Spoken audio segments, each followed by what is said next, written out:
হাই everyone, good afternoon. কি খবৰ সকলোৰে? আশা কৰোঁ সকলো কুশলে আছে। মই কুশলে আছোঁ। আৰু আপোনালোক সকলোৱে কি কৰি আছে? এতিয়া ভাত পানী খাই আজৰি চাগে। ময়ো আজৰি আৰু এতিয়া চাহ অলপ খালোঁ।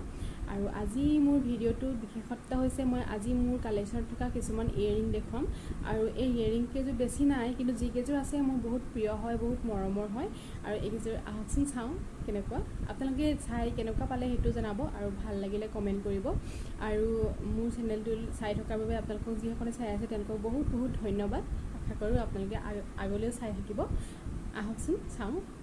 প্ৰথমে হৈছে মোৰ এযোৰ ইয়েৰিং, আৰু এইযোৰ মোৰ বহুত ধুনীয়া আৰু বহুত মৰমৰ ইয়েৰিং। এযোৰ আনিছিলোঁ মই গুৱাহাটীৰ ফেঞ্চি মাৰ্কেটৰ পৰা, আৰু এইযোৰ লৈছিলে অনলি 100 ৰুপিজ। মানে বেছি কৈছিলে, বাৰ্গেনিং কৰি 100 ৰুপিজত আনিছোঁ এযোৰ। আৰু বহুত ভাল লাগে, চেলোৱাৰ কুৰ্তা এইবোৰৰ লগত ভাল লাগিব, গৰ্জিয়াছ লুক এটা দিব এযোৰ। আৰু